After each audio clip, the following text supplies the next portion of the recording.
the standard reports that any business should be thinking through when they're standardizing. It's really balance sheet, income statement, and a statement of cash flows, which is the most misunderstood statement, in my opinion. And a special thank you to our sponsor for this episode, Oswego Private Wealth Management.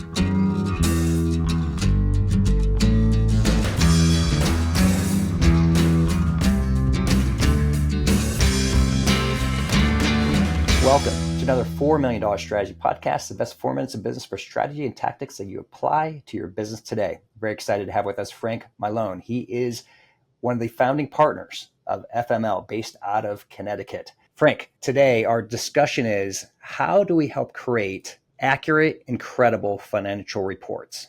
Yeah, so when I think about financial reports, Carl, I really think about the standard reports that any business should be thinking through when they're standardizing. It's really balance sheet, income statement, and a statement of cash flows, which is the most misunderstood statement, in my opinion. When you're kind of looking through this, it starts with a topic that we had discussed previously, which means you have to have organized and standardized reporting internally to close your books in a manner that supports accurate financial reporting coming out of your standard system. So any accounting software system should have standard reports that can be manipulated and created in an organized fashion and then created on a monthly basis, quarterly basis, or annual basis. How you set those up in an accurate fashion is really about, are you allocating accounts in a way that are properly being reflected? And the hardest thing to do in that, Carl, to be honest with you, is on the income statement. And are you properly classifying your profit and loss expense accounts in a way that are properly reporting on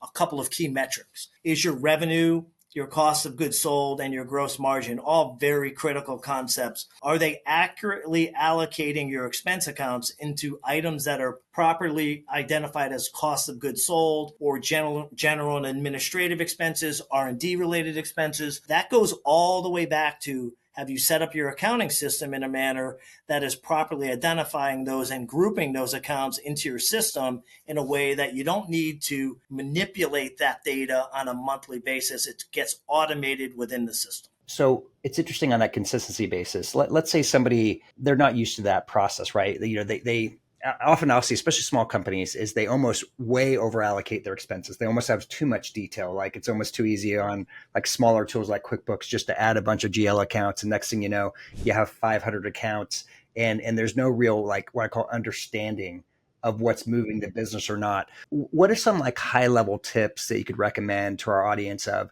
how low of detail, what type of grouping size does it make sense from a reader of financial statements? Yeah, I would agree. I think the standard company, let's say a smaller middle market company, usually should have what I would call 4 major categories. Most companies at that level don't have to do a department-based reporting. It's usually company-wide, and then you break it out into the four main categories on your P&L, which is does it represent a cost of a good being made or sold? Does it represent a research or development-based expense, a sales and marketing-based expense, or just what we call a general and administrative-based expense? Having that basic 4-line understanding as to how am I treating those macro costs into those 4 categories, I think simplifies it to the level that then most people can understand. You start getting into department level expenses, you start getting into maybe subcategories of those 4.